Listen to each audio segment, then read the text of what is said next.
Hey everybody, God bless. Hope everyone's doing well. Hope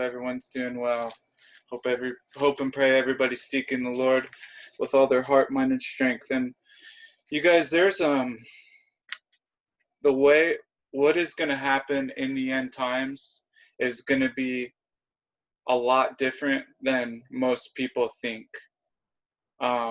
There are some things that we've been taught, that we've been indoctrinated, that are true, but the entirety of the truth has not been made manifest. But as the children of God, as the kingdom of Christ and the Spirit grows in them more, the Lord is revealing more and more of these things. And you guys, this is about God's promise being fulfilled through the seed of Abraham. Okay? And when I'm talking about the seed of Abraham, I'm not necessarily talking about the blood descendant. I'm talking about it we are blood related to Abraham, but it's through the Spirit. Okay? And it's about fulfilling a promise to our people. It's throughout the book of Hebrews. It's throughout the entire Bible, you guys, is about this. And we have been taught that people are going to be just physically raptured in this body, in this conscious, and or that there is no rapture at all. There's all these things going on, you guys. And yes, the rapture will happen, but it's not in the way that people perceive it to be. Okay? And remember, you guys, flesh and blood does not inherit the kingdom. Flesh and blood does not inherit the kingdom. Okay? And so, yes, our soul, you guys, our soul is going to be with the Lord where he is and around the throne of God, giving him glory day and night.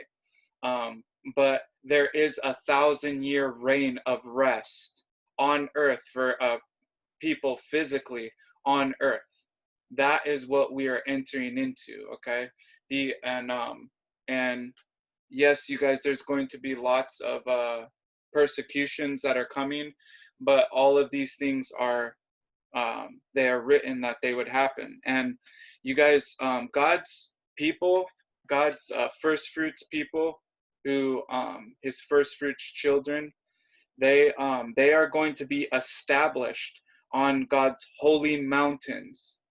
Okay, and from there they are going to exact vengeance on the nations. Okay, this battle that we are fighting is being waged in the spiritual realm, you guys. Okay, the things that we are praying for, the spiritual warfares that we are doing are manifesting in the physical realm. The children of God are already doing this, you guys, and this is changing the outcome. This is changing the things that happen in the world physically. Okay, now I want you to go, if you could, go to Micah chapter 5. Okay, and I want to read something to you. Micah chapter 5, start from the very beginning. Now withdraw behind your walls, your people of a walled city. The siege is pressed home against you. Israel's ruler is struck on the cheek with a rod. Okay, now you guys remember that God's people are going to be made a line of kings and priests to serve him in the 1,000-year reign. Okay, and some of these people are already called into their positions. Okay, it says Israel's ruler struck on the cheek with a rod, but from you, Bethlehem Ephrathah, small as you are among Judah's clans, from you will come a king for me over Israel, whose origins are far back in the past, in ancient times. Now, you guys, this isn't just talking about Jesus Christ back then, okay? This is a living, breathing document, okay? And these scriptures, okay, because biblical scholars will read this and they'll say, oh, this has already been fulfilled. The entirety of this has not been fulfilled yet. And this happens again, you guys. In this, the word of God doesn't just happen one time and it's like, oh, it's done. This is a living, breathing document, active, okay? And it says, therefore, only until she who is pregnant has given birth will he give up Israel. Okay, so listen to that. Therefore, only until she who is pregnant has given birth, right? The man child, the pregnancy, the birth pains, all these things, right? He will he give up Israel. And then those of the people that survive, right? So this protection is withdrawn back, and then those who survive, right? Then those of the people that survive will rejoin their brethren. They're going to be established on God's holy mountain. Those who are destined for the sword are going to the sword. Those who are destined for famine are going to famine. You guys, it is the decisions that you have made as a believer, the things that you have chosen through your free will is determining what is going to happen to you in the tribulation, right? And so, you guys, we need to be praying for any of those who are going to be martyrs, that they will not love their lives unto death. We need to pray that they would have a divine encounter, a divine presence on the way to their death. Okay? When it talks in in Daniel chapter 12, it says, Michael, the prince, he is going to deliver those who are written in the book. He's going to deliver those, meaning he's going to protect them. He's going to guard them, okay? He will rise up and lead them in the strength of the Lord, in the majesty of the name of the Lord his God. Now, you guys, listen to this. He will rise up to lead them in the strength of the Lord, in the majesty of the name of the Lord his God. Okay, remember, it talks about in Ezekiel and all throughout the scriptures that David is going to rule and reign, okay, with Christ for 1,000 years. This isn't talking, that he has made his people a line of kings and priests, you guys. The Lord and Lord of King of Kings, Jesus Christ, Yeshua HaMashiach, is going to be with his people face to face after the 1,000-year reign. Christ is going to reign on earth for 1,000 years. That's Christ is an anointing. It's a spirit that anoints his people. Okay. They will enjoy security, for then his greatness will reach to the ends of the earth. Then there will be peace. Now listen to this. Should the Assyrians invade our land, right, the land that the Lord is taking us to, should the Assyrians invade our land, should they overrun our strongholds, we shall raise against them some 7 or 8 men to be rulers and princes.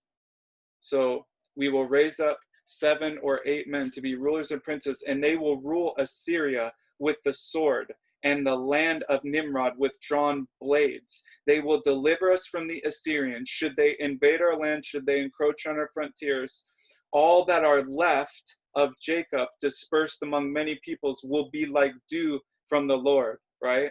They will be like a blessing, right, for the people, because they're going to help the peoples. Like copious rain on the grasses, which does not wait for mortal command. Okay? All that are left of Jacob among the nations, dispersed among many peoples, will be like a lion among the beasts of the forest, like a young lion at large in a flock of sheep. Running through, he will trample and tear with no rescue in sight. Your hand will be raised high over your foes, and all your enemies will be destroyed.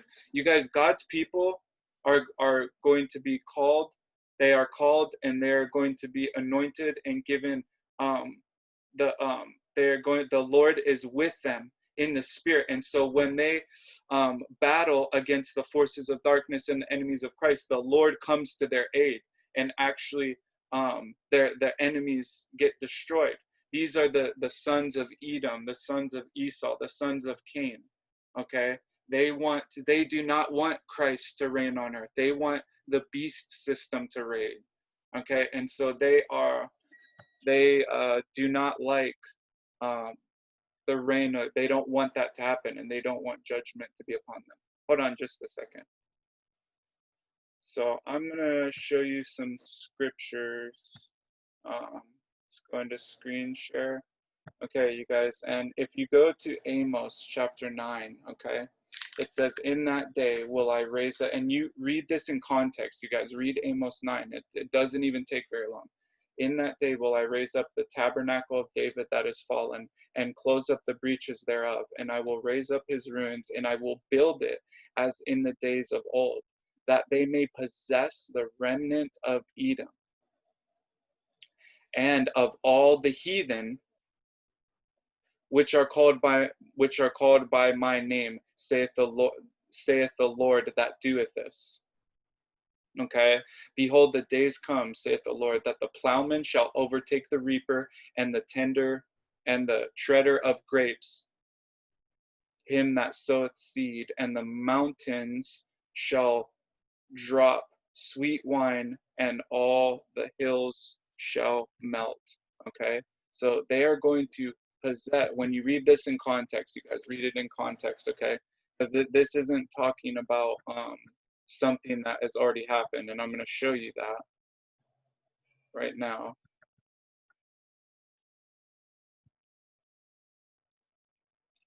Okay.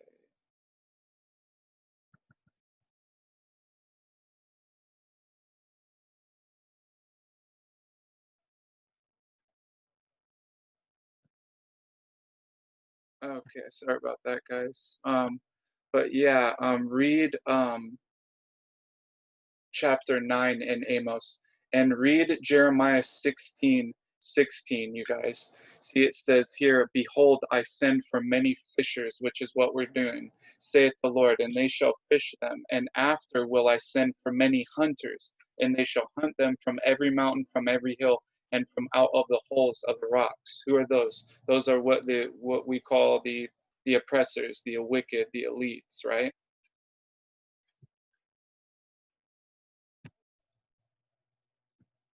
Okay. And so it says that they will hunt them out of the rocks and the crevices. This is the Lord's people, his called, the chosen, the faithful, right? And this is talking about the end times, you guys. This isn't talking about things that have already happened.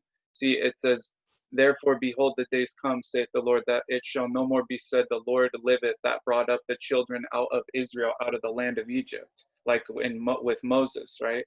"But the Lord liveth, that brought up the children out of the land of the north, and from all the lands where he hath driven them." That's us here right now. Okay, this is talking about this time. This isn't talking about something that's already been fulfilled. So you guys, God's children are going to be used, are being used, and will continue to be used to exact vengeance on the forces of darkness and those who are the kings and princes and rulers of this beast system. God bless you guys.